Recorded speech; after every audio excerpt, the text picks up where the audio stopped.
Abonnez-vous et cliquez aussi sur la petite cloche de notification pour ne rien rater de nos prochaines vidéos. N'oubliez pas de partager aussi la vidéo et de la liker. Afrique N24. La poudre de perlimpinpin est une grâce présidentielle allergique aux détenus politiques. Il y a un an jour pour jour, Jean-Paul Oumolou se faisait kidnapper par les hommes de main de Gnassingbé Faure. Il est temps que cette dictature cesse.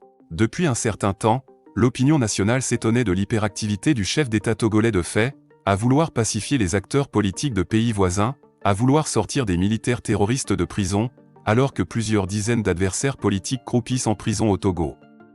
Les voix s'élevant fortement, Faure Gnassingbé décide ce jeudi 3 novembre 2022 de gracier des prisonniers. Mais lesquels? Comme à son habitude, lorsqu'une affaire risque d'entacher le prestige international savamment entretenu à coups de milliards par le pouvoir confisqué de Lomé, celui-ci se hâte de jeter de la poudre aux yeux de l'opinion internationale.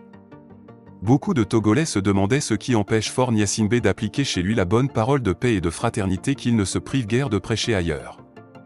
Sans détour, des organisations de la société civile d'une part, et des partis politiques d'autre part, se sont exprimés sur la nécessité de l'intervention du chef de l'État de fait en sa qualité de premier magistrat pour libérer les dizaines de personnes détenues en prison en raison de leur opinion et position politique.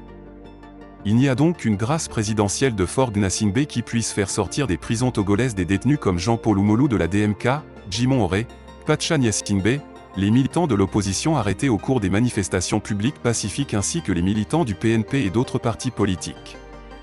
Ainsi, par décret numéro 2022-109/PR en date du 31 octobre 2022 accordant grâce présidentielle, Faure Gnassingbé accorde la liberté à 364 prisonniers qui peuvent désormais regagner leur famille. Cependant, en scrutant cette longue liste de « graciés », on ne trouve de détenus politiques. Faure Gnassingbé, à travers ce décret, reste constant dans sa politique nationale, celle d'agir sans agir, celle de passer sciemment à côté des véritables problèmes qui minent la société togolaise, celle consistant à polir son image à l'international, celle de faire du surplace et enfin celle de la reculade de 100 ans. Néanmoins, cette fois-ci, le subterfuge est trop patent et trop criard.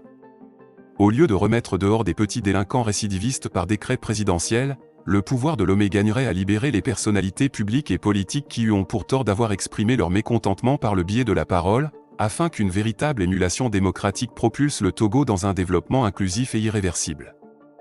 Le monde en pleine mutation risque d'emporter tous ces hommes qui continuent de croire à la violence comme seule arme de gouvernance pour dominer les peuples.